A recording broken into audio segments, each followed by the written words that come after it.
আচ্ছা, এই সেটা হলো এখানে অনেকগুলো রিডিং প্যাসেজ আছে।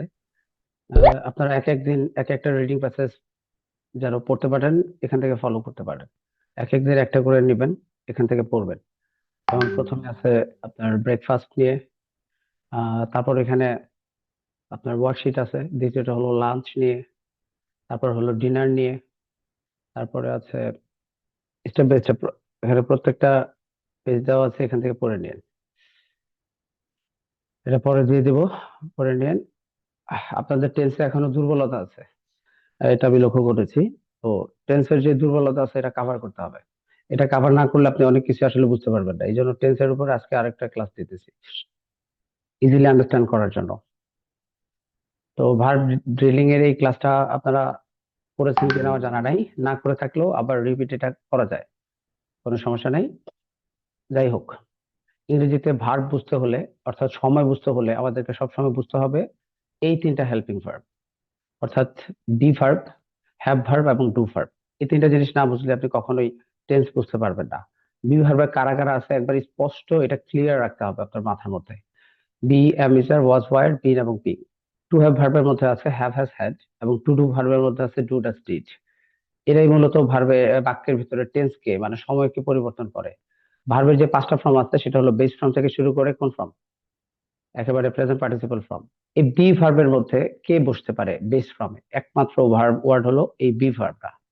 অর্থাৎ এই বিটা টু বি ভার্বের মধ্য থেকে বেস ফর্ম হিসেবে বসবে। অ্যামিজার বসবে আপনার প্রেজেন্ট টেন্সে, অর্থাৎ প্রেজেন্ট টেন্সে আপনি এই অ্যামিজারকে বসাবেন। পাস্ট টেন্সে বসাবেন ওয়াজ এবং ওয়ার কে। এবং অন্যান্য যে দুইটা ফর্ম আছে সেগুলো হলো, একটা হলো বিন আর একটা হলো কি, আর একটা হলো বিং। বিন এবং কি, আর একটা হলো বিং। এই যে এখানে আমরা আটটা ভাগকে ডিভাইডেড করলাম, ভাগ করলাম, এই ভাগটা বুঝতে হবে। এখানে তিন আর এক চার, আর এখানে চারটা, আটটা হয়েছে। একই রকম ভাবে হ্যাভ ভার্বকেও কিন্তু হ্যাভ বেস ফর্মে, প্রেজেন্ট ফর্মে হ্যাজ এবং হ্যাজ শুধুমাত্র, এবং পাস্ট ফর্মে হ্যাড, পাস্ট পার্টিসিপল ফর্মেও হ্যাড, এবং প্রেজেন্ট পার্টিসিপল ফর্মে হ্যাভিং বসবে। আর ডু ভার্বের মধ্যে সাধারণত ডু ভার্বটা প্রেজেন্ট টেন্সে এবং পাস্ট টেন্সে ব্যবহার হয়। তো ডু ভার্ব হলো প্রেজেন্ট টেন্সে বেস ফর্ম হিসেবে, ডাজ প্রেজেন্ট ফর্মে, এবং পাস্ট ফর্মে ডিড বসে। তারপরে যদি ডু ভার্বকে মেইন ভার্ব হিসেবে ব্যবহার করেন, তাহলে অন্যান্য যে ফর্মগুলো আছে ডু ভার্বের, ডান একটা আর একটা হলো ডুইং, এটাকে আমরা অন্যান্য টেন্সে অ্যাপ্লাই করতে পারি। এই কাজটা আমাদের করতে হবে। এটা বুঝতে পারলে আপনি টেন্সের সকল ব্যাপারগুলো বুঝতে পারবেন, একটা করে একটা একটা করে। এখন দেখেন ভার্বের বিভিন্ন ফর্মকে আমরা যদি বাক্যে বসাই তাহলে কিভাবে বাক্য চর্চা করা যায় বা প্র্যাকটিস করা যায়, চলেন একটু দেখি। যেমন ধরেন আমরা যদি বলি আই টেক আ বাথ, এটা হলো ভার্বের প্রেজেন্ট বেস ফর্ম, তাই না? আই দিয়ে আমরা যদি চর্চা করি তাহলে প্রেজেন্ট টেন্সে হলো আমি গোসল করি। আই টেক আ বাথ, আমি গোসল করি। এখন স্লিপ দিয়ে যদি বলি আই স্লিপ, মানে কি, আমি ঘুমাই, প্রেজেন্ট ইনডেফিনিট টেন্স। যদি বলি আই টিচ ইংলিশ, আমি ইংরেজি শেখাই। যদি বলি আই ড্রিঙ্ক কফি, আমি কফি পান করি। আই বাই আ বুক, মানে আমি বই ক্রয় করি। I read a news paper, আমি একটা নিউজ পেপার পড়ি। আই রাইট আ লেটার, আমি একটা চিঠি লিখি। আই মেক আ কেক, আমি একটা কেক তৈরি করি। আই সিং আ সং, আমি একটা গান গাই। আই রাইড বাইসাইকেল, আমি বাইসাইকেল চালাই। এই প্রত্যেকটা বাক্যই হলো প্রেজেন্ট টেন্স, ইনডেফিনিট টেন্স, অর্থাৎ সাবজেক্টের সাথে একটা করে ভার্ব, ভার্বের বেস ফর্ম। যদি এখানে আমরা হি কে ব্যবহার করতাম, হি ব্যবহার করলে প্রত্যেকের সাথে এস আসতো। He takes, he sleeps, he teaches, he drinks, he buys, he reads, he writes, he makes, he sings, he writes। এভাবে হইতো বাক্যগুলো, তখনও প্রেজেন্ট টেন্স হইতো। তাহলে প্রেজেন্ট ইনডেফিনিট টেন্সে বাক্যগুলা কিভাবে তৈরি হয়? সাবজেক্টের সাথে ভার্বের বেস ফর্ম ব্যবহার করে। অর্থাৎ আমরা ভি 1 এবং ভি 0 এই দুইটা ফর্মকে ইতিমধ্যে বসায় ফেলছি। যদি আমরা ভি 2 কে বসাই, মানে ভার্বের পাস্ট ফর্মকে বসাই, তাহলে বাক্যগুলা কেমন হবে? আই টুক, এখানে টেক যদি হয় গোসল করা, আমি গোসল করেছিলাম হবে এখানে। আই টুক মানে আমি কোন একটা কাজ করেছিলাম। আই স্ল্যাপড, আমি ঘুমিয়েছিলাম। আই থট, আমি শিখিয়েছিলাম। আই ড্র্যাঙ্ক, আমি পান করেছিলাম। আই বট, আমি ক্রয় করেছিলাম। আই রেড, এটা হবে রেড, আমি পড়েছিলাম। আই রোট, আমি লিখেছিলাম। আই মেড, আমি তৈরি করেছিলাম। আই স্যাং, আমি গান গেয়েছিলাম বা গিয়েছিলাম। আই রোড মানে কি, আমি চালিয়েছিলাম বাইসাইকেল। সব ছিলাম ছিলাম ছিলাম ছিলাম হয়ে যায়, সব কি হয়ে যায়, ছিলাম ছিলাম হয়ে যায়। অর্থাৎ আমরা পাস্ট ফর্মকেও বসায় ফেললাম। তাহলে দেখেন উপর থেকে তিনটা ফর্ম ইতিমধ্যে বসানো হয়ে গেছে: base form, present form, past form. বাকি যে দুইটা ফর্ম থাকে, এই দুইটা ফর্মকে সকল টেন্সেই ব্যবহার করা যায়। এই দুইটা ফর্মকে এখন আমি ব্যবহার করে দেখাইতেছি ঠিক এখানে ইনস্ট্যান্টলি। সেটা ভালো করে বোঝার চেষ্টা করবো, সেটা কিভাবে। এখানে ভার্বের পাস্ট পার্টিসিপল ফর্ম আছে, যেমন টেক থেকে টেক, টুক, টেকেন। আমরা কখনো আই টেকেন শুধুমাত্র ডিরেক্টলি ব্যবহার করতে পারি না। অর্থাৎ এখান থেকে শুরু হইলো, বা এই যে আইএনজি যুগ থেকে শুরু হইলো আপনার বাক্যে ভার্বের ই আর কি, সংখ্যা বাড়ার সংখ্যা আর কি। যখন আমরা কন্টিনিউয়াস টেন্স তৈরি করি, কন্টিনিউয়াস টেন্সের স্ট্রাকচার হলো টু বি ভার্বের পরে ভার্বের সাথে আইএনজি দিব। তাহলে আমরা টু বি ভার্বের মধ্যে কারা কারা আছে? বি, এম, ইজ, আর, ওয়াজ, হয়, তাই না? তাহলে আমরা আই এর সাথে এখানে যদি টু বি ভার্বের সাথে ব্যবহার করি এম হবে, আই এম, এরপরে টেকিং দিব। আই এম টেকিং, আমি গোসল করতেছি হয়ে গেল। হি ইজ টেকিং, সে গোসল করতেছে। দে আর টেকিং, তারা গোসল করতেছে। বর্তমানে চলমান একটা বাক্য হলো যেটা প্রেজেন্ট কন্টিনিউয়াস। যদি এখন আমরা বলি আই ওয়াজ টেকিং, তাহলে আমি গোসল করতেছিলাম। দে ওয়ার টেকিং, তারা গোসল করতেছিল। পাস্ট টেন্সে কন্টিনিউয়াস হয়ে গেল। শুধুমাত্র অ্যামিজারের জায়গায় ওয়াজ ওয়ার বসাইলাম। যদি ফিউচার টেন্স কে বসাই তাহলে উইল বি টেকিং হবে, যেটা আমি গতকালকে ক্লাসে বলছি। তাহলে এখানে টেকিং আইএনজি যুক্ত ওয়ার্ড গুলো পড়ার সময় আপনাকে এইভাবে পড়তে হবে: আই এম টেকিং, আমি গোসল করছি। আই এম স্লিপিং, আমি ঘুমাচ্ছি। আই এম টিচিং, আমি পড়াচ্ছি। আই এম ড্রিঙ্কিং, আমি পান করছি। আই এম বাইং, আমি ক্রয় করছি। আই এম রিডিং, আমি পড়তেছি। আই এম রাইটিং, আমি লিখতেছি। আই এম মেকিং, আমি তৈরি করতেছি। আই এম সিঙ্গিং, আমি গান গাইতেছি। আই এম রাইডিং, আমি চালাচ্ছি।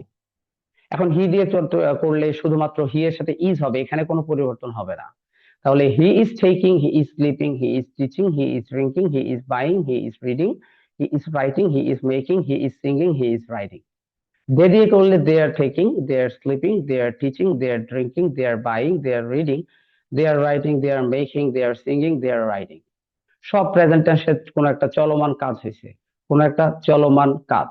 এখন একটা জিনিস দেখেন, যখন আমরা প্রেজেন্ট পারফেক্ট কন্টিনিউয়াস টেন্স তৈরি করি, এই যেমন এইটা, এবং প্রেজেন্ট কন্টিনিউয়াস টেন্স তৈরি করি, দুইটার অর্থ একই হয়। যেমন আমি যদি বলি আই অ্যাম ইটিং, এটার অর্থ হলো আমি খাচ্ছি। আই অ্যাম ইটিং মানে আমি খাচ্ছি, এটার সাথে আমরা আই এন জি দিয়ে দিলাম। কিন্তু প্রেজেন্ট পারফেক্ট কন্টিনিউয়াস টেন্সে এখানে দেখা যায় আইএনজি যুক্ত ওয়ার্ড ঠিকই আছে, কিন্তু এর সাথে হ্যাভ হ্যাজ বিন হয়। তাহলে আমরা যদি আই এর সাথে হ্যাভ বিন বলি, আই হ্যাভ বিন ইটিং, তাহলেও অর্থ কিন্তু ওই প্রেজেন্ট কন্টিনিউয়াস টেন্সের মতোই হবে। অর্থাৎ আই এম ইটিং মানেও আমি খাচ্ছি, আই হ্যাভ বিন ইটিং মানেও আমি খাচ্ছি। অর্থাৎ দুইটা বাক্যের অর্থ একই রকমের, অর্থের কোনো পরিবর্তন নাই, কারণ নিয়ম একই রকমের। কারণ প্রেজেন্ট পারফেক্ট কন্টিনিউয়াস টেন্সের গঠনে দেখেন ভার্বের সাথে আইএনজি হবে, এর আগে বিন হবে। এই বিনটা কোথা থেকে আসছে? এই বিনটা আসছে টু বি ভার্ব থেকে। যেমন আমরা এখানে দেখি, এই যে বিনটা দেখতে পাচ্ছি, এই বিনটা হলো টু বি ভার্বের একটা সদস্য, এই যেটা। অর্থাৎ কন্টিনিউয়াস এর জন্য যে নিয়ম লাগে to be verb plus ING, এটাই এখানে মানে আছে আর কি। তো এই জন্য চলমান একটা সেন্স আপনাকে আনতেই হবে বাক্যে।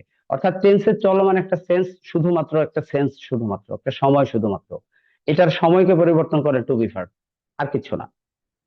তাহলে এখানে এই চলমান সেন্সই আসবে। তাহলে আমরা যদি বাক্যটা এইভাবে বলি এখান থেকে, আই এম টেকিং মানেও আমি গোসল করতেছি। আই হ্যাভ বিন টেকিং মানেও আমি গোসল করতেছি। আই এম স্লিপিং মানেও আমি ঘুমাচ্ছি। আই হ্যাভ বিন স্লিপিং মানেও আমি ঘুমাচ্ছি। তাহলে আপনি যদি এখানে এইভাবে চর্চা করেন, আই হ্যাভ বিন টেকিং, আমি গোসল করছি। আই হ্যাভ বিন স্লিপিং, আমি ঘুমাচ্ছি। আই হ্যাভ বিন টিচিং, আমি পড়াচ্ছি। আই হ্যাভ বিন ড্রিঙ্কিং, আমি পান করছি। আই হ্যাভ বিন বাইং, আমি ক্রয় করছি। আই হ্যাভ বিন রিডিং, আমি পড়তেছি। আই হ্যাভ বিন রাইটিং, আমি লিখতেছি। আই হ্যাভ বিন মেকিং, আমি তৈরি করতেছি।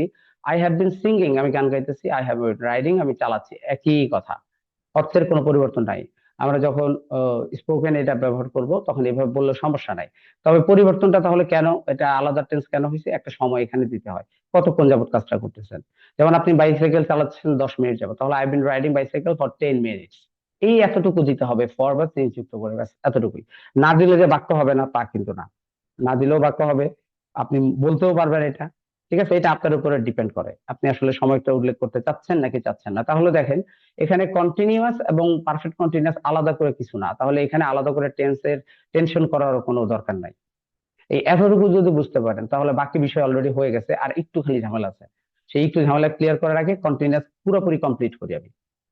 আমরা যখন বললাম আই এম টেকিং, আমি গোসল করতেছি, যদি এম এর জায়গায় ওয়াজ ব্যবহার করি, আই ওয়াজ টেকিং, আমি গোসল করতেছিলাম হবে, চলতেছিল। তাহলে আই ওয়াজ স্লিপিং, আমি ঘুমাচ্ছিলাম হবে।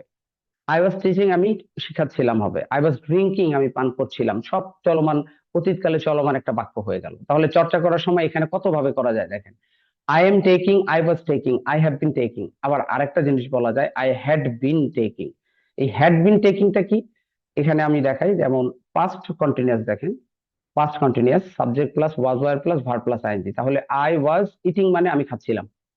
একই রকম ভাবে past perfect continuous, present perfect continuous এর মতোই been plus verb plus ING আছে, শুধু হ্যাভ এর জায়গায় হ্যাড আছে। তাহলে আমরা যদি বলি আই হ্যাড বিন ইটিং, এটার অর্থ আমি খাচ্ছিলামই হবে। অর্থাৎ অর্থের এখানেও কোনো পরিবর্তন নাই, একই রকম ভাবে ফিউচারেও কোনো পরিবর্তন নাই। তার মানে আই ওয়াজ ইটিং মানেও আমি খাচ্ছিলাম, আই হ্যাড বিন ইটিং মানেও আমি খাচ্ছিলাম।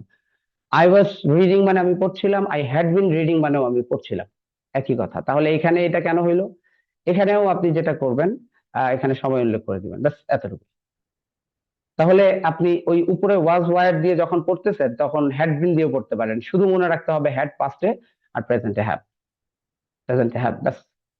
তাহলে এখানে চর্চা করা যায়, অলরেডি আমরা 4টা স্টেপ পাইলাম। আই এম টেকিং, আমি গোসল করছি। আই হ্যাভ বিন টেকিং, আমি গোসল করছি। আই ওয়াজ টেকিং, আমি গোসল করছিলাম। আই হ্যাড বিন টেকিং, আমি গোসল করছিলাম। যদি বলি I will have been taking, আমি গোসল করতে থাকবো। আই উইল বি টেকিং, আমি গোসল করতে থাকবো, একই কথা। তাহলে ইংরেজিতে আপনার টেন্সের মধ্যে যে কন্টিনিউয়াস যতবার আছে, তাহলে কন্টিনিউয়াস মূলত 3বার।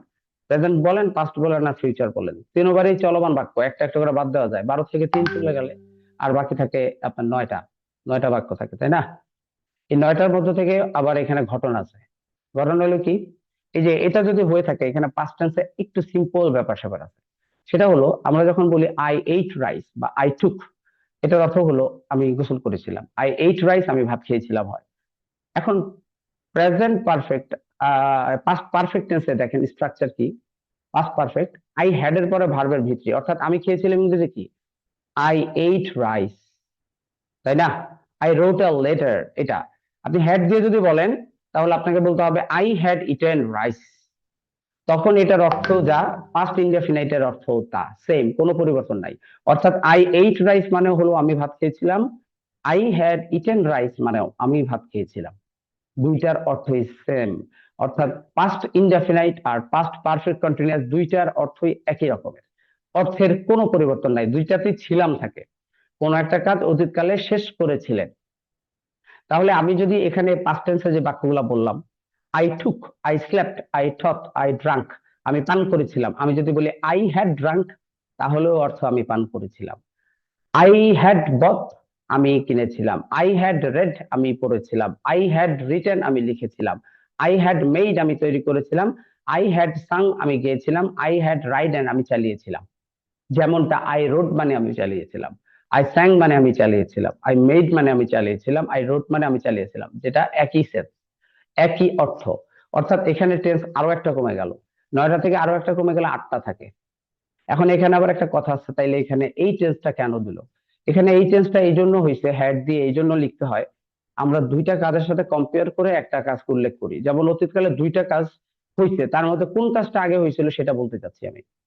যেমন I had gone to Dhaka, আমি ঢাকা গিয়েছিলাম, before you came to my home, তুমি আমার বাসায় পৌঁছানোর আগেই।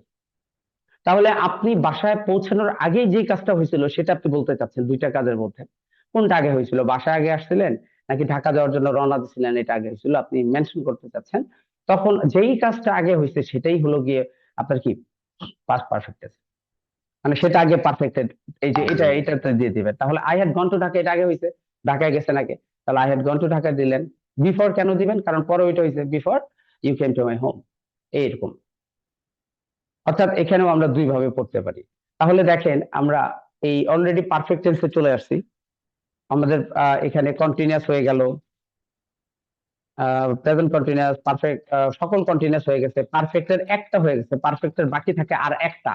এই বাকি যে আর একটা থাকে, এটাই হলো টেন্সের মধ্যে সবচাইতে কঠিন টেন্স, যেটা আমাদেরকে বরাবরই কনফিউজ করে। সেটা হলো কি, সেটা হলো আমরা যদি বলি আই হ্যাভ টেকেন, এই আই হ্যাভ টেকেন বলার সাথে সাথে বুঝতে হবে বাক্যটা এরকম। এই যে এখান থেকে দেখাই, ইউ হ্যাভ রিটেন, তুমি লিখেছো। এই বাক্যটা যখন আমরা ব্যবহার করি, আমরা মোস্ট অফ দি স্টুডেন্ট ভাবি যে এটা হলো গিয়ে আই ঠুকের মতো। যেমন আই রোট মানে হলো গিয়ে তুমি লিখেছিলে, এই লিখেছিলে আর লিখেছে কে আমরা গুলায় ফেলি। আমরা যদি বলি ইউ রোট, তুমি লিখেছিলে, অতীতকালে কোনো একটা কাজ শেষ হয়ে গেছে, এমন একটা কাজ। আবার ইউ হ্যাভ রিটেন মানেও তুমি লিখেছো, এটাও কিন্তু শেষ হয়ে গেছে, এটাও সমাপ্ত হওয়া একটা কাজ। আমরা এই রিটেনটাকে, হ্যাভ রিটেনটাকে পারফেক্ট মানে পাস্ট ভাইবা ফেলি। অবশ্যই এটাও একটা পাস্ট টেন্স, কিন্তু এখানে একটা ব্যাপার স্যাপার আছে। যেমন আপনি যদি বলেন আমাকে যে আমি ভাত খেয়েছি, তখন আমি আপনাকে আর ভাত খাওয়ার কথা বলবো না। আপনি যদি বলেন আমি আমার হোমওয়ার্ক সাবমিট করেছি, আমি আপনাকে আর এটা সাবমিট করার কথা বলবো না। আপনি যদি বলেন আজকে আমি পড়াশোনা করেছি, তখন আপনাকে আর পড়াশোনা করার জন্য চাপ দেওয়া হবে না। মানে এই বাক্যটা আমরা তখনই বলি যখন আমি বোঝাতে চাই এই কাজটা আমি মাত্র করছি, মানে বেশিক্ষণ আগে হয় না, আবার করা যাবে না, এরকম একটা সেন্স দিলেন। কোন একটা কাজকে একটা না রিপিট করি, আমরা করি না। অর্থাৎ আপনি সময়টা বুঝাইতে পারতেছেন কখন হয়েছে। তাহলে আমরা যখন ছে ছো ছেন, ছে ছো ছেন এই জিনিসটা মাথায় রাখবেন। এই ওয়ার্ড যখন বলবো তখন সেটা পারফেক্ট হবে। শেষ হওয়া কাজ কিন্তু আমরা সময় সম্পর্কে কিছুটা হলেও ধারণা রাখি, তখন সেটা প্রেজেন্ট পারফেক্ট। এই একটা টেন্সকে স্পেশাল ভাবে ইংলিশে পড়তে হয়, খুব ভালোভাবে, বি কেয়ারফুল ভাবে, গুলায় ফেলা যাবে না। ফর এক্সাম্পল, আপনারা এখন ক্লাস করতেছেন, আমি যদি এইভাবে চিন্তা করি, টেন্স অনুসারে ভাবি, আমি ক্লাস করি, তার মানে আপনি ক্লাস করতেছেন এটা বোঝানো যায় নাই। আপনি নিয়মিত করেন class, I do English class, আমি নিয়মিত বুঝলাম। যদি বলতাম আই ডিড ইংলিশ ক্লাস, আমি ক্লাস করেছিলাম, অতীতকালের অভ্যাস। যদি চলমান বলি, আমি ক্লাসটা যে চলমান অবস্থায় আছে, তাহলে আই অ্যাম ডুইং ক্লাস, আমি ক্লাস করতেছি, একটা রানিং অবস্থায় আছেন। অথবা I have been doing class for 1 hour, আমি 1 ঘন্টা ধরে ক্লাসটা করতেছি, এটা চলমান অবস্থায় আছে। ওয়াজ বললে এটা পাস্ট টেন্স হতো, পাস্ট তো বলার প্রশ্নই আসে না। কিন্তু যখনই আমি বলবো আই হ্যাভ ডান ক্লাস, মানে আমরা আই হ্যাভ ডান অনেক বলি, I have done, you have done, they have done, এমন বলি না? তো এরকম হ্যাভের পরে যখন ডু থেকে ডান হয়ে গেল, তখন বাক্যের অর্থ হইলো আমি ক্লাস করেছি। অর্থাৎ আপনার মাত্র ক্লাসটা শেষ হওয়ার পরে আপনি এই কথাটা বলবেন। আপনাকে জিজ্ঞেস করলো তুমি কি আজকে ইংলিশ ক্লাসটা করেছো? হ্যাঁ, আমি আজকের ইংলিশ ক্লাসটা করেছিলাম বললে কিন্তু হইলো না। তখন আপনি এটা অনেক আগের কথা বললেন, তখন এটা মানবে না কেউ, আগের কথা ভাববে। কিন্তু যখনই বলবেন আমি ক্লাসটা করেছি, তখন যে কেউ বুঝতে পারবে আপনি এই মাত্র কাজটা শেষ করছেন। সমাপ্ত হওয়া কাজ, সদ্য সমাপ্ত হওয়া কাজ। এখন এটাকে যদি আপনি ভাবেন এই মাত্র শেষ হওয়া কাজ, ইটস ওকে। আপনি যদি ভাবেন সদ্য সমাপ্ত হওয়া কাজ, ইটস ওকে। বাট অবশ্যই এই কাজটাও এখন আর বর্তমানে নাই। অর্থাৎ শেষ হওয়ার পরেই কিন্তু আপনি এটা বলতে পারবেন, এর আগে না। অর্থাৎ এই প্রেজেন্ট পারফেক্ট টেন্স এক রকমের পাস্ট টেন্স। তবে সেটা সময়টা বোঝা যায় দেখে, আমরা এটা বর্তমানের সাথে একটা লিঙ্ক থাকে দেখে আমরা এটাকে প্রেজেন্ট পারফেক্ট বলি। কিন্তু তার মানে এটা না প্রেজেন্ট পারফেক্ট আর পাস্ট পারফেক্ট যে একই হবে, একই না, দুইটা আলাদা জিনিস। এটার সাথে আমরা পাস্ট ইনডেফিনিট আর পারফেক্টকে কখনো গুলাই ফেলবো না। যেমন আমি যদি বলি আই টুক, তাহলে অর্থ হবে আমি, আই রোড যদি বলি আমি লিখেছিলাম হবে। যদি বলি আই হ্যাড রিটেন, তাহলে আমি লিখেছিলাম হবে, তখন ছিলাম ছিলাম ছিলাম হবে। এই হলো গিয়ে অবস্থা। তাহলে চর্চা করার ক্ষেত্রে আপনি যদি এইভাবে পড়েন, আই হ্যাভ টেকেন আমি গোসল করেছি, আই হ্যাভ স্লেপ্ট আমি ঘুমিয়েছি, আই হ্যাভ থট আমি শিখিয়েছি, আই হ্যাভ ড্রাঙ্ক আমি পান করেছি, আই হ্যাভ বট আমি ক্রয় করেছি, আই হ্যাভ রেড আমি পড়েছি, আই হ্যাভ রিটেন আমি লিখেছি, ছি ছি ছি, আই হ্যাভ মেড আমি তৈরি করেছি, আই হ্যাভ সাং আমি গেয়েছি, আই হ্যাভ রাইডেন আমি চালিয়েছি। এখন ছো ছো কখন হয়? ইউ দিয়ে বললে, যেমন আমরা যদি বলি ইউ হ্যাভ টেকেন তুমি গোসল করেছো হইলো, ইউ হ্যাভ স্লেপ্ট তুমি ঘুমিয়েছো। হি দিয়ে বললে হি হ্যাজ টেকেন হবে, হি এর সাথে হ্যাজ, তাহলে হি হ্যাজ টেকেন, সে গোসল করেছে, সে হইলো। তাহলে ছি ছে ছুন, এই ছি ছে ছো এরকম হয়। ব্যাস, এটা হলো পার্সনের জন্য। শুধুমাত্র বাংলা ক্রিয়াতে যে পার্সনের জন্য ছি ছে ছো হয়, আসলে এই থিওরি আমি ব্যবহার করি না। কেন করি না? আমার কাছে মনে হয় যে ছি ছে ছো এগুলা মনে রাখাটা কঠিন একটা বিষয়, আমার কাছে এটা মনে হয়। এখন আপনার কাছে যদি এটা মনে না হয়, ছি ছে ছো আপনি মনে রাখতে পারতেছেন, তাহলে আপনি মনে রাখার চেষ্টা করেন, আমি আপনাকে বাধা দিব না। অনেকেই এইভাবে টেন্সকে শেখার জন্য সাজেস্ট করে, কিন্তু আমি কেন করি না, আমার এটা ভালো লাগে না। এই জন্য ভালো লাগে না, আমি বিশ্বাস করি যে আমি এখন আপনাকে যে সেন্সটা বুঝাইলাম ডিপলি, মানে এক্সপ্লেইন করে বুঝাইলাম, যেটা যে কাজটা মাত্র শেষ হয়েছে, এখন যাই অর্থ হোক, আপনি পড়ে তো বুঝতে পারবেন, শুনে তো বুঝতে পারবেন, ওইভাবে অর্থ করেন, তাহলে ওইটাই হলো পারফেক্ট, আমি সেটা বলবো। আমি একটা কাজ দিলাম আপনাকে, আমি আপনাকে যদি জিজ্ঞেস করি আপনি কি আজকের বাড়ির কাজ সম্পন্ন করেছেন, তাহলে বুঝতে হবে সদ্য কাজটা শেষ হয়েছে কিনা আমি জিজ্ঞেস করতেছি, তাহলে আপনার উত্তর ওই একই টেন্সে হবে। আমার প্রশ্ন হবে have you completed your homework, have দিয়ে বলবো কারণ আমরা জানি হেল্পিং ভার্ব আগে বসে প্রশ্ন হয়, তখন আপনার উত্তর হবে yes I have completed, I have ডান। যদি আমি জিজ্ঞেস করতাম গতকালকে আপনি কি আপনার বাড়ির কাজ সম্পন্ন করেছিলেন, গতকালকে বললে স্পষ্ট আপনি বুঝতে পারতেছেন এটা পাস্ট টেন্স। যদি গতকালকে না বলি, আপনি কি বাড়ির কাজ কমপ্লিট করেছিলেন যদি বলি, তখন পাস্ট টেন্সে জিজ্ঞেস করলাম, তখন প্রশ্নটা হবে এরকম, did you did you complete your homework হবে। ডিড ইউ কমপ্লিট হবে, এই যেটা গতকালকের ক্লাসে বলছি, কারণ কমপ্লিটেড হয় না ডিড থাকলে। অথবা had you completed your homework হবে। এখন দেখেন এই যে ব্যাপারটা বলছি, পুরো টেন্সের দুনিয়া আমি এখানে অলরেডি কয় মিনিট, 25 মিনিটে আপনাকে ডিসক্রাইব করে দিছি।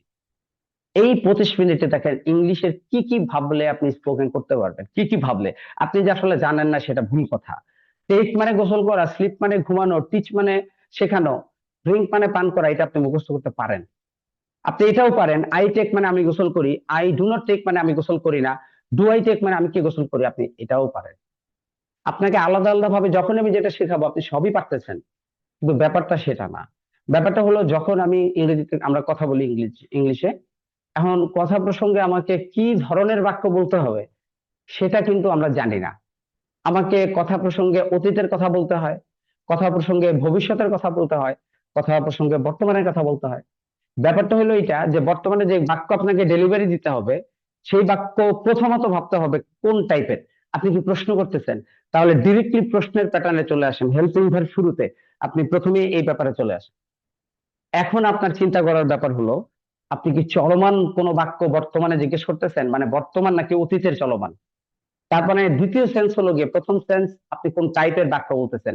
ধরেন কোশ্চেন, তাহলে কোশ্চেন সিলেক্ট করবে আপনার ব্রেন ফার্স্ট। দ্বিতীয় সিলেকশন হলো আপনি কোন সময়ে কথা বলতেছেন, বর্তমান, অতীত নাকি ভবিষ্যৎ। ধরেন আপনি বর্তমান সেন্সে বাক্য বলতেছেন, তাহলে আপনার সেন্সের মধ্যে মাথায় আসতে হবে বর্তমানের কোনটা, চলমান। তাহলে চলমানের মধ্যে কি ঘটে আপনার ব্রেনে চলে আসতে হবে। তৃতীয়ত এখন আপনাকে শব্দ যেটা ব্যবহার হবে সেটা ব্যবহার করে বাক্য ডেলিভারি দিতে হবে। তাহলে আমরা যদি একটা বাক্য বলতে চাই, আহ রাতুল তুমি কি ক্লাস করতেছো, বা তুমি কি ক্লাস করতেছো, তুমি কি ইংলিশ ক্লাস করতেছো, আমি এটা প্রশ্ন করব কাউকে। এখন তুমি কি ইংলিশ ক্লাস করতেছো, যখনই আপনি এই বাক্যটা কাউকে জিজ্ঞেস করবেন সর্বপ্রথম কাজ প্রশ্ন, তার মানে হলো হেল্পিং ভার্ব প্রথমে। দ্বিতীয় সেন্স হলো আপনি বর্তমানে চলমান একটা বাক্য বলবেন, ইউর সাথে আর হয়, তাহলে আর হবে প্রথমে, তাহলে are you doing class right now, are you doing class, are you doing English class, এই যে বাক্য মুখ দিয়ে বাইর হইলো, আর ইউ ডুইং ক্লাস, অর্থ হইলো তুমি কি ক্লাস করতেছো। তাহলে দেখেন যে প্রশ্ন করলো তার কাছে বিষয়টা চ্যালেঞ্জিং, অবশ্যই চ্যালেঞ্জিং। ঠিক আছে, এখন এই যে চ্যালেঞ্জিং ব্যাপারটা এত দ্রুত মাথার মধ্যে যে আসবে আপনার, এটা চর্চা ছাড়া, এটা মুখে বলা ছাড়া, আপনি নিজে বলার অ্যাপ্লাই করা ছাড়া কিভাবে বলতে পারেন? How is it possible? এটা কিভাবে সম্ভব, কোন মন্ত্র দিয়া? আমি যদি বলি যে কোনো মন্ত্র বললে হবে, আমি তো মনে হয় না সেটা হলেও হবে। এখন আপনি যদি, আপনি তো জানেন যে কন্টিনিউয়াস কেমনে হয়, আপনারা জিজ্ঞেস করলে, সময় দিয়ে জিজ্ঞেস করলে যে বলেন তো আমি ক্লাস করতেছি ইংলিশ, কি আপনারা সবাই ভাইবা চিন্তা বলবেন আই এম ডুইং ক্লাস, পারবেন আপনারা। এই যে পারতেছেন, কিন্তু তার মানে আপনি বলতে কিন্তু পারতেছেন না। আপনাকে যদি বলি প্রশ্ন করলে কি হবে, আপনি বলবেন আর ইউ ডুইং ক্লাস, বলতে পারবেন, পারতেছেন, কিন্তু আপনি যে পারেন না তা না। কিন্তু ব্যাপারটা হলো আপনি কথা বলতে গেলে পারতেছেন না কেন? এই কথা বলতে গেলেই পারেন না, প্রথম কারণ হলো নিজের ঘাউরামি। সহজ ভাষায় বললে ঘাউরামি বলা হয়, নিজের খামখেয়ালি বলা যায় শুদ্ধ ভাষায়, স্মার্ট ভাষায় বললে। আপনি আসলে চেষ্টাই করেন না, আপনি এই থিওরি মানতেই চান না। আপনার কাছে এই থিওরি মানে হইলে এটা তো আমি পারি, I am doing class, are you doing class, এখানে পড়ার কি আছে? ঠিক আছে, এখন আমি আপনারা বলবো পুরো দুনিয়া ঘুরে আসেন, পুরা দুনিয়া ঘুরে বাংলাদেশের কোন থিওরি অ্যাপ্লাই করেন না, সেটা যত বড় টিচারই হোক না কেন। আপনি ভাই তাদের থিওরি অ্যাপ্লাই করেন যারা নেটিভ স্পিকার, যাদের কাছ থেকে বাঙালিরা শেখে, তারপর আপনাদেরকে শেখায়, মানে আমি যার কাছ থেকে শিখছি তারপর আপনাকে শিখাইতেছি, অর্থাৎ যারা এই সকল ভাষার আবিষ্কারক, হ্যাঁ, তাদের কাছ থেকে শিখেন। তারা সেম টু সেম একই কথা বলে, আপনি সহজ ভাবে শেখেন, প্রয়োজনে 3টা শব্দ, একই জিনিস বারবার রিপিট করেন। এই রিপিটের কথা বললে, হ্যাঁ, রিপিটের কথা বললে সহজ, আর রিপিট হলে কি হয়, একই জিনিস বারবার বলা হয়। এবং তারপরে হলো গিয়ে বলতে গেলে যা মন চায় তা হোক, আপনি ভুল হইলেও বলতে থাকেন, বলতে থাকেন, বলতে থাকেন।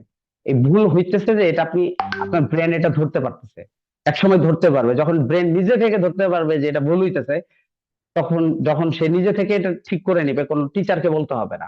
আপনি নিজে থেকে যখন ঠিক করে নেবেন তখন আর কাউরে বলতেই হবে না, আপনি ঠিকই ঠিক করতে পারবেন। মানে আপনার ব্রেন এটাকে ডেলিভারি দেবে, এটা একটা কি বলা যায়, এটা সৃষ্টিকর্তার দেওয়া হইতে পারে। তার মানে হলো আপনার মুখ দিয়ে অনবরত আমার স্পিকিং আসবে তখনই যখন আমল করবেন আর কি, শুদ্ধ মানে আরবি ভাষায় বললে, হ্যাঁ, যে আপনি অনেক বেশি আল্লাহকে ডাকলে আল্লাহ তাআলা কবুল করবেন। তো এই ব্যাপারটা আসলে কবুল করার ব্যাপার, চেষ্টায় সফলতা আসে বলে না। তো এটা আপনি ভাই চর্চা না করলেও হবে না। এখন একজন টিচার আমি হই আর যেই হোক, আমি ভালো টিচার না ধরেন, যে কোনো ভালো টিচার আসুক আর যেই হোক, সে আপনাকে বুঝাইতে পারবে খুব ভালোভাবে, অনেক ভালোভাবে, কিন্তু আপনাকে বলাইতে পারবে না। এই বলানোর জন্য আপনার নিজের বলা ছাড়া কোনো ওয়ে নাই। এখন নিজের বলা ছাড়া কোনো ওয়ে নাই, তখন আপনি কঠিন জিনিসটা আসলে আহ ভাল লাগবে না আপনার। আপনি একটা কঠিন জিনিস দিয়ে প্র্যাকটিস করতে পারেন না, আপনার কাছে এই বিষয়টা আনইজি মনে হবে। তখন যদি কেউ আপনাকে সহযোগিতা করে, সাপোর্ট দেয়, তখন আপনার কাছে বিষয়টা আরো বেশি মজার লাগবে, যে পাশে আরেকজন আছে ইনকারেজ করার জন্য। অর্থাৎ মোটিভেশনেরও দরকার আছে, সঠিক পদ্ধতি কোনটা সেটা দেখানোরও দরকার আছে, এলিমেন্ট কারেকশন করার বা কালেক্ট করার একটা ব্যাপার স্যাপার আছে, সেটারও দরকার আছে। তো আমি যা যা করতেছি, আমি আপনাকে ক্লাসের পাশাপাশি এলিমেন্ট দিতেছি, কি দিয়ে চর্চা করব। এটা একটা স্মার্ট ফ্লাই চর্চা করার জন্য আমি বিভিন্ন অ্যাঙ্গেল থেকে চর্চা করে দেখাচ্ছি আপনাকে। তারপরে আমি আপনাকে বারবার সাজেশন দিচ্ছি যে এইভাবে চর্চা করেন। 2 নম্বর কাজ গেল, আপনাকে কোনো কিছু খুঁজতে হচ্ছে না, আপনি পাচ্ছেন সবকিছু। 3 নম্বর কাজ হলো, ফাইনালি আমি আপনাকে এমন একটা স্থান দিছি যেখানে সবাই একই উদ্দেশ্য নিয়ে জয়েন করছেন। অর্থাৎ কেউ যদি বলেন, এখন জিজ্ঞেস করেন কে কে আজকে চর্চা করবেন, দেখবেন যে সব দাঁড়ায় গেছে, সবাই চর্চা করবে। ঠিক আছে? তো আপনি ওই ওই জায়গার দিকে বসে থাকেন না, এখানে কে আসলো না আসলো নাই, যদি কেউ না আসে আপনি নিজের সাথে নিজে চর্চা করেন। ক্লাসটার পরে আপনি খাওয়া দাওয়া করে ঘুমাইতে ঘুমাইতে হোক, স্বপ্নে দেখে দেখে হোক, আপনি এই ব্যাপারটাকে থিঙ্ক করেন একটা একটা করে, স্টেপ বাই স্টেপ। যখন সমস্যা হবে আবার বুঝবেন না আমি আছি, যে কোনো জিনিস বুঝাই দেওয়ার জন্য, আপনাকে অন্য যে কোনো ভাবে সাহায্য করার জন্য। আমার যতটুকু করা যাবে আমি করব, এটা ক্লাসের বাহিরেও, কোর্স শেষ হইলো, আমি সেই জন্য প্রস্তুত আছি। সময় সবসময় একরকম থাকে না, তাই না?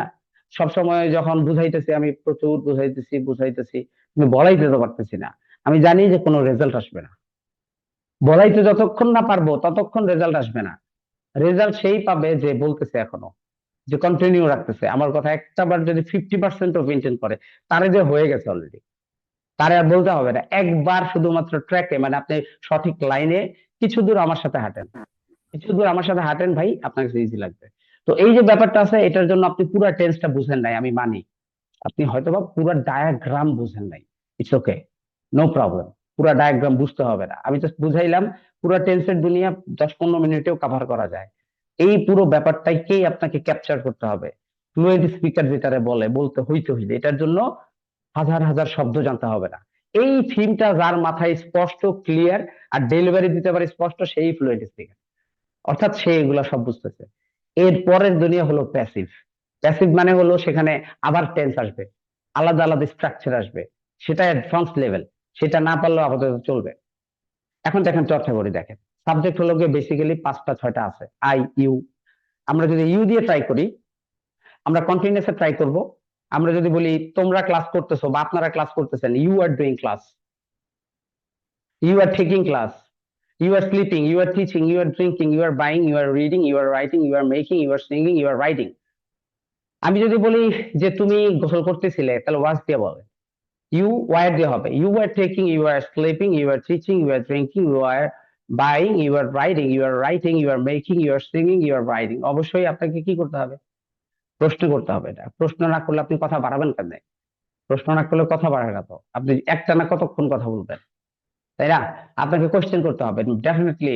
আহ আপনাকে বুঝতে হবে যে প্রশ্ন কেন্দ্র করতে হয়। তাহলে আমি যদি বলি why, sorry, are you taking, are you sleeping, তাহলে প্রশ্ন হলো আপনি কি গোসল করছেন, আপনি কি ঘুমাচ্ছেন? তাহলে বলেন তো, আপনি কি ক্লাস করছেন, ইংরেজি কি বলেন আপনারা?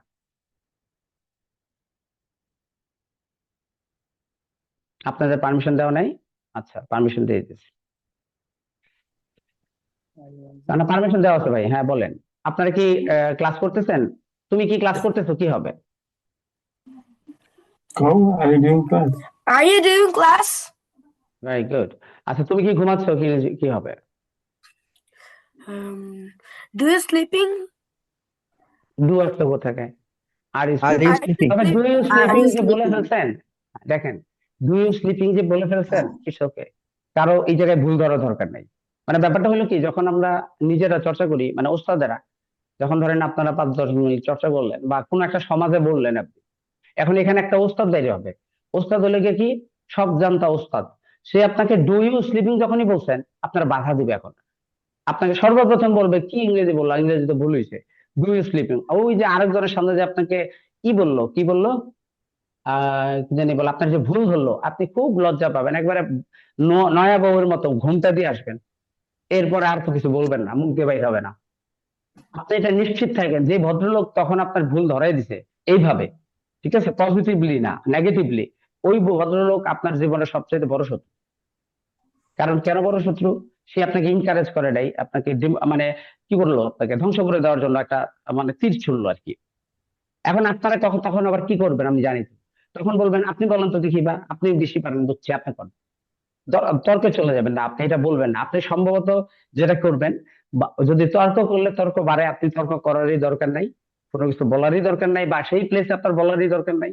আর যদি কথা বলার ইচ্ছে থাকে, আমি ভুল করতে করতে শিখতেছি, এটাই আমার প্র্যাকটিসের একটা অংশ। আমি জানি আমি ভুল করেছি, নেক্সট টাইম ইনশাল্লাহ ঠিক হয়ে যাবে। ঠিক আছে, আমাকে ভুল করে শিখতে হবে। আপনি যদি স্মার্টলি এটা বলেন, হয়তো বা সে চুপ হয়ে যাবে। যদি চুপ হয়ে যায় তাহলে ভালো, কথা বাড়ালে আর কথা বলার দরকার নেই, আপনি নিজে নিজে করেন, অন্য জায়গায় বলেন। যে আপনাকে এটার জন্য এনকারেজ করবে তাকে অ্যাপ্রিসিয়েট করেন। প্র্যাকটিসের সময় যদি এটা হয়, যেমন আপনাদের দুইজনকে আমি এটা বললাম, কেউ যদি এটা কন্টিনিউ করে, একটা না যে এতগুলা 10টা বাক্য বলতে হবে, মাঝখানে একটা ভুল করে ফেলছে, মাঝখানে আটকাবেন না। আটকাবেন কখন? সবার শেষে। আমার মনে হয় এখানে ডু ইউ স্লিপিং না হয়ে আর ইউ স্লিপিং হবে। কারণ ডু হলে তো মনে হয় ভার্বের সাথে আইএনজি দেওয়া যাবে না। ঠিক আছে, যেন সে মাইন্ড না করে, রাগ না করো, ওভারঅল খুব ভালো হয়েছে, এটা বলতে হবে, তাকে ইনকারেজ করতে হবে। এই দেখেন দুইটা বাক্যের মধ্যে আকাশ পাতাল তফাৎ। কারণ যখন কেউ বলে প্রাথমিক অবস্থায়, তার তো একটু নার্ভাস লাগেই। তার নার্ভাসনেস আরো নার্ভাস করার দরকার নাই। আমার আর কি এই জন্য কথা বলতে গেলে আমারও ভুল হয় অনেক সময়, আপনারও ভুল হবে। স্বাভাবিক, ভুলটা হলো কি আসলে ইংলিশরা, মানে আপনি যারা এখানে বিদেশ থেকে ক্লাস করেন, আমেরিকা ইউকে থেকে, বিশেষ করে এই দুইটা কান্ট্রির কথা বলি, তারা এটা বিশ্বাস করে যে ভুল কোনো বিষয় না। কারণ আমেরিকানরা ভুল ইংলিশ বলে, আপনি বিশ্বাস করেন আর না করেন, তারা স্পিকিং করার সময় ন্যাচারাল লাইফে ভুল ইংলিশ বলতেছে। মানে আপনি গ্রামার ধরতে গেলে ভুল ধরে কাভার করতে পারবেন না। তারা এটা বলে, তারা বোঝে যে সে টেন্স জানে, কিন্তু তাদের কাজটাকে দ্রুত করার জন্য এটা করে। যেমন আমরা আমাদের ভাষার মধ্যে কত ক্ল্যারিটি আনি না, কাউকে তুই কাউকে তুমি এরকম বলি না। কেউ আঞ্চলিক ভাষায় বলি, কেউ আধুনিক ভাষায় বলি, কেউ চিটাগাঙ্গের ভাষায় বলি, কেউ নোয়াখালী ভাষায় বলি, এরকম। ওইটা তাদের জন্য স্বাভাবিক অ্যাপ্রোচ। এবং নেটিভরা আমাদেরকে কোথায় হেল্প করে জানেন? আপনি নেটিভ একটা কান্ট্রিতে গেলে একটা জিনিস ভুল বললে, বা আপনি যদি একটা জিনিস সে না বুঝতে পারে, আপনাকে ওইটা পুরোপুরি বাক্য বলে আপনার কাছ থেকে ইয়েস নো কোশ্চেন বানিয়ে রিপ্লাই নিবে। আপনি ফার্মেসির দোকানে গেলেন, আপনার একটা ওষুধ দরকার, সেটা জানে, ঠিক আছে। আহ তো আপনি বললেন হেডেক, বা হেড দেখাই দিলেন, বা পেইন দেখাই দিলেন। So do you need the medicine for headache, এভাবে বলবে যে আপনার কি মাথা ব্যথার জন্য ওষুধ দরকার। দেখেন আপনার উত্তর আপনি শুনে তো বুঝতে পারেন। যখন আপনাকে জিজ্ঞেস করলো যে মাথা ব্যথার জন্য ওষুধ দরকার কিনা, শুনে বুঝতেছেন। এখন কিন্তু আপনি বলবেন ইয়েস ইয়েস। এই যে ইয়েসটা যে বলছেন, সুযোগটা কে তৈরি করে দিল? আপনি যাকে কথাটা বলছেন, বাক্য তো পুরো বলতে পারেন নাই, শব্দ বলছেন, সে আপনাকে বাক্য ডেলিভারি দিছে, সে নিজে বলে দিছে। আপনি আপনি এখন শুনে ইয়েস অথবা নোতে রিপ্লাই দিতে পারলেন। দেখেন কতটা সহযোগিতা করলো আপনাকে শেখার জন্য। মানে এক একজন নেটিভ স্পিকার, এক একজন টিচার বলতে পারেন আপনাকে, এতটা হেল্পফুল ভাবে আপনাকে এনকারেজ করে। অর্থাৎ একজন নেটিভ স্পিকার যে কিনা আমেরিকার মতো দেশে, মানে যার সিটিজেনশিপ আছে, সে আপনাকে সহায়তা করতেছে ভুল না ধরে। আর বাঙালি যে যত বড় ওস্তাদ হোক, যত বড় টিচার হোক, সে আপনার ভুল ধরতেছে, এই যোগ্যতাও তার নাই। পজিটিভ, তাহলে এটা ভাবেন, তো আরেকজন ধরতে আপনি কেন এটা নিয়ে টেনশন করেন? সে ভুল পথে আছে, আপনি কেন থাকবেন? ভুল হবেই, ভুল থেকেই আপনি শিখবেন। কি মনে হয় আপনার? আর ইউ ডুইং, এই ভুল আপনি সংশোধন করবেন না, এটা অটোমেটিক করবেন। আপনি চলার পথেই করবেন। যখন ডু দিয়ে বাক্য বলবেন, do you sleep, do you read, তখন দেখতেছেন আপনি আইনজি হচ্ছে না, আপনার এটা কমপ্লিট আছে, তখন আর ওই স্লিপিং আসবে না। এই হলো কি অবস্থা। তো এগুলা ভাই চর্চা করেন না, ঠিক আছে, এগুলা চর্চা করেন। এটা অনেক বড় স্লাইড, খুবই ইম্পর্টেন্ট একটা স্লাইড। ওকে, বুঝাতে পারছি তো। এই যে থিঙ্কটা আছে ভাই, এটা ক্লাস যারা করছে তারা এই থিঙ্কিংটাকে নিতে পারবে। এটা কোনোদিনও কোনো একটা এইভাবে স্লাইড দেখে এটা কাভার করা সম্ভব না। চর্চা যেভাবে করতে পারেন এইভাবে করেন। প্রশ্ন আর উত্তর করেন। যেমন do you check, do you sleep, do you teach, do you drink, do you buy, do you read, do you write, do you make, do you sing, do you ride. এবার রিপ্লাই দেন।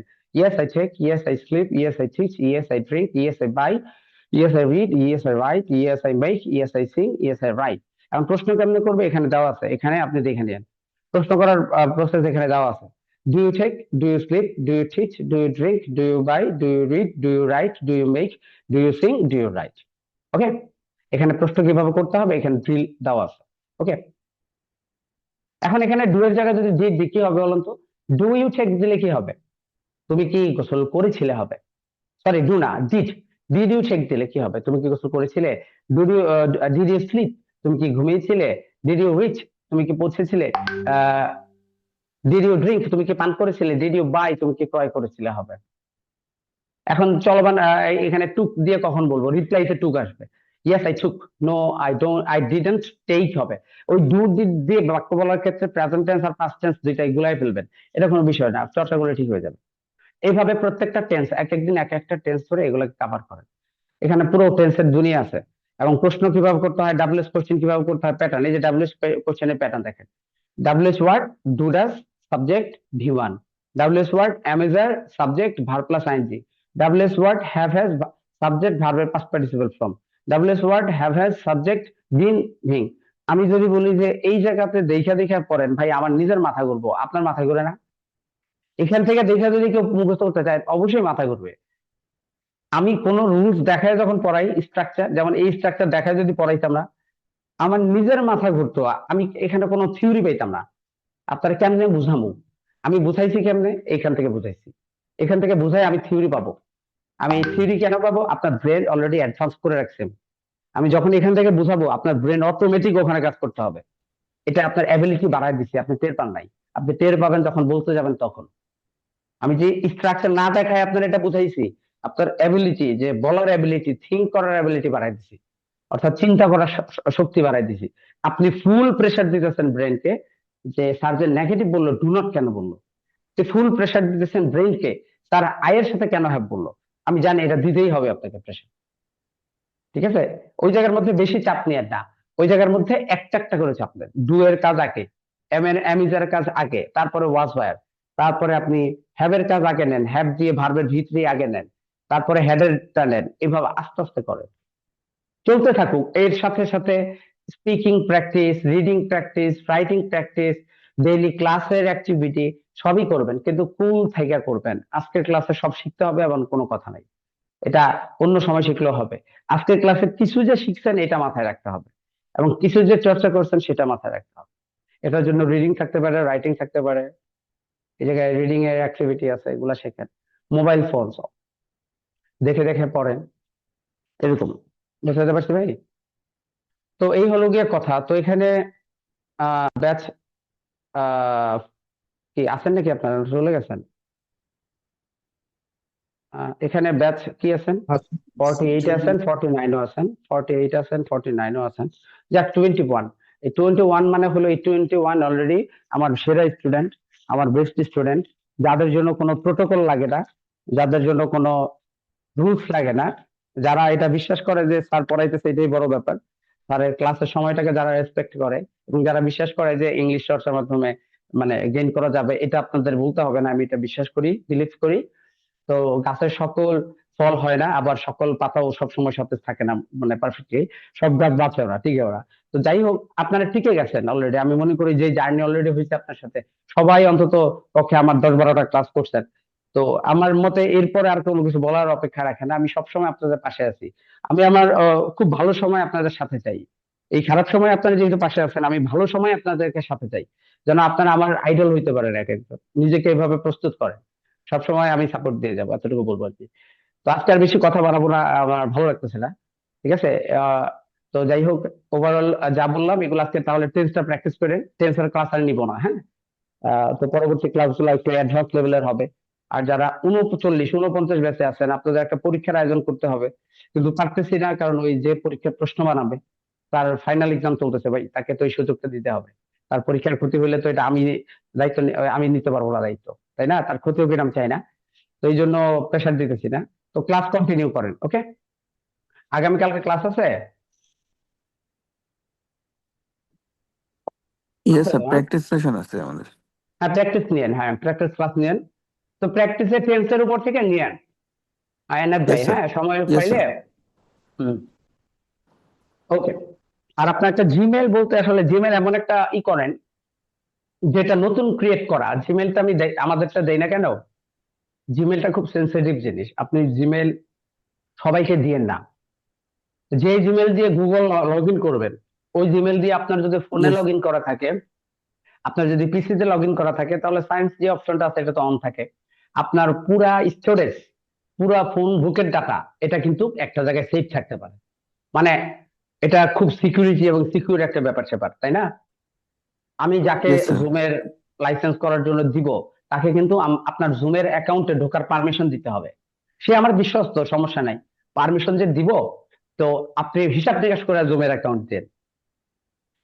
কারণ এটা আচ্ছা। একবার করে ভাই আমার YouTube channel চলে গেছে, এই জন্য নতুন একটা ক্রিয়েট করা, এটা দিয়ে কোথাও লগ ইন করবেন না, বুঝলেন? Okay, এটা sir. এটা সাবধানে দিয়ে, আমি চাই না আমার কারণে আপনার ক্ষতি হোক ভাই, ঠিক আছে? Okay, sir. তো Definitely. আপনার পার্সোনাল ডাটা থাকতে পারে, পার্সোনাল তথ্য থাকতে পারে। একটা জিমেল হ্যাক হওয়া মানে শুধুমাত্র জিমেল হ্যাক হওয়া না। আমার কিন্তু ইউটিউব চ্যানেল গেছে, এটা নিয়ে দুঃখ নাই। আমার দুঃখ হইলো এটার সাথে আমার ব্যাংকের অ্যাকাউন্ট, আমার পার্সোনাল তথ্য, আমার ফ্যামিলির ইনফরমেশন, আমার কাজের ইনফরমেশন, কাজের ডাটা সব কিন্তু গেছে, মানে গুগল ড্রাইভ গেছে। কিন্তু গুগল জিমেল থাকে মানে গুগল ড্রাইভের অ্যাক্সেস তার কাছে আছে। আমার যদি ওখানে মানে যতটুকু স্টোরেজ আমি ওখানে আপলোড করতে যা, এটার অধিকার কিন্তু তার কাছে। আমি তারে আমার দুনিয়াদারি সব দিয়ে রাখছি, তাই আমি কতটা সিকিউর থাকতে পারি আল্লাহ বুঝেন। নেট মানেই হলো গিয়ে টেনশনের ব্যাপার ভাই। তো এই জন্য আমি ওই জিনিসটাকে ইজি করে আপনাদেরকে মানে দিই। তো আমি এখন যে এই জিমেল দিয়ে আপনার সাথে লগ ইন করা, এটাও কিন্তু আমার লোকাল জিমেল। তারপর আমি জানি অনেক তথ্য কেউ হ্যাক করলে নিতে পারবে। মানে কোনো হ্যাকার চাইলে ভাই আপনার কুণ্ডলি বাইর করে ফেলতে পারবে। এখন আপনার বাইর করবে কিনা কেন, আমারও বাইর করতে পারে। আমার বাইর করাটা স্বাভাবিক ভাই। আমাকে ডেইলি 5 জন মনে করেন যে লোভ দেখায়, যে ডেইলি $5,000 দিবে, $10,000 দিবে, পেজের মধ্যে এইটা করতাম, চ্যানেলে এটা করতাম, বা এখানে এটা করতাম, অথবা ফেক একটা লিংক পাঠাবে, এরকম এরকম করে। তো আপনারা যেহেতু এখানে ক্লাস করতে আসছেন, সবার একটা জিমেইল আছে। আপনি যে গুগল অ্যাকাউন্ট থেকে প্লে স্টোর চালান, হ্যাঁ, ওই প্লে স্টোরের আইডি পাসওয়ার্ড এগুলো ভালো করে সিকিউর রাখেন, ঠিক আছে? কারণ ব্যক্তিগত তথ্য যে কোনো সময় ফ্লাশ হওয়াটা অস্বাভাবিক। আপনাকে কেউ টার্গেট করলেই হ্যাক আপনি। আমার মতো চালু লোক যদি হ্যাক হয়ে যায়, এরপরে পারবে না, এখন পারবে না। এখন যে পরিমাণ সিকিউরিটি আছে, 4-5 বার আমার জানা দিতে হবে, 4 জায়গায় 5 জায়গায় নক করতে হবে, যে স্যার আপনার কিন্তু নিলাম আইডি, হ্যাঁ স্যার আপনার কিন্তু নিলাম, স্যার আপনার কিন্তু নিলাম। আমি কি এক মানে প্রোটেকশন দিব না? মানে তারপরেও ভয় লাগে, বুঝতে পারছেন? ওটা গেলে আপনি পাগল হয়ে যাবেন, শুধুমাত্র তথ্য যদি ভিতরে থাকে উল্টাপাল্টা কিছু, তাহলে বুঝবেন দুনিয়ার নাম কি। আমার ব্যাংক অ্যাকাউন্ট চেঞ্জ করতেছি, কত কিছু চেঞ্জ করতে হয়েছে আমার, তারপরেও তো আমি নিশ্চিত না যে কি হইতে পারে। আমার পিসি চেঞ্জ করে নিয়েছি ডাইরেক্ট ডিরেক্টলি, সব ড্রাইভ চেঞ্জ করে ফেলছি, হার্ড ডিস্ক চেঞ্জ করে ফেলছি, আমার জীবন চেঞ্জ করে ফেলছি। আবার যদি করে কি করবো বলেন? তো যাই হোক, এই জন্য মানে আপনার পেইড ভার্সনটা আপনার নিয়ে দিতেছি না, আপাতত এইভাবে চালান। আমি ওই তার পরীক্ষা শেষ হোক, সুন্দর করে দেবো না, তখন ক্লাস নিয়ে শান্তি পাবেন। Okay, sir. আল্লাহ হাফেজ, টেক কেয়ার।